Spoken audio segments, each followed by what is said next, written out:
Hey, welcome to the channel. My name is Matt, and today we're going to talk about 4 different types of fasting. So we're in the middle of a 21-day corporate church-wide fast.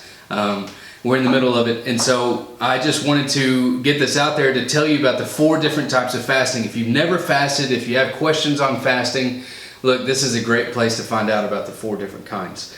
So fast number 1, you have complete fast. And complete fast is just that. You're fasting everything except liquids, and you're really just drinking water and maybe some juice or chicken broth or vegetable broth to get you through. If you've never fasted before, I do not suggest you go on a complete fast, because this can be very difficult if your body is not in fasting shape.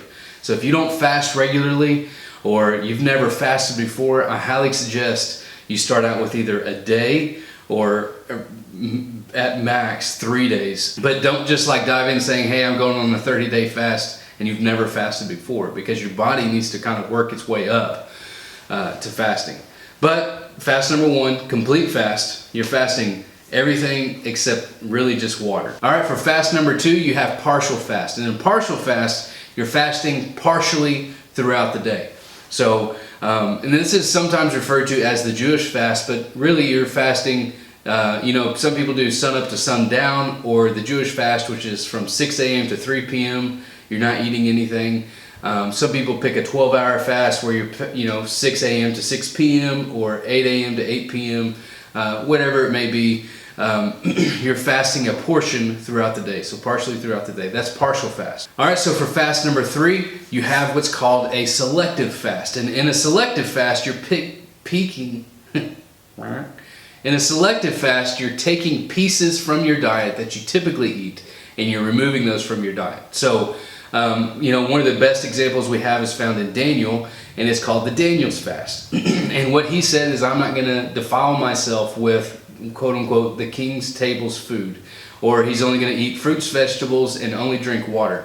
And this is a very common, very popular selective fast that a lot of people can go on for 21 days, because you can eat, and some people may choose to do this because of dietary restrictions or whatever, but they still want to fast. They still want to take advantage of getting closer to God by quieting the flesh, right? So selective fast is a great fast if you have to work throughout the summer times, or if you are on certain medications or whatever, and still get in on the fast or whatever. So you're removing things like meats, sweets, breads, what have you. When I was a youth pastor, I would encourage my students not to complete fast throughout 21 days, because they're typically in school, and their bodies are still growing and maturing, so it's very hard for them to fast 21 days or 3 or 4 days without eating, because I didn't want them to be focused on eating and trying to take a test. It just wouldn't work. So I would encourage them to give up Oreos or Coke or breads or whatever. You can still do something, right? So if it means something to you, then it's going to mean something to God. So selective fast is a very popular one if you're working, school, all that. So for our 4th fast, you have what's called a soul fast, and this one's debatable, and if you want to know why, just check out the video link I have about fasting and consecration. Fasting is technically giving up or abstaining from food and or drink. So a soul fast, I like to look at this one as more of a soul detox. Okay, so during this detox, you're giving up things like social media, video games.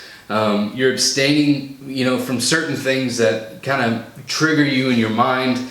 And my wife and I were actually doing this during our 21 days of corporate prayer and fasting with our church.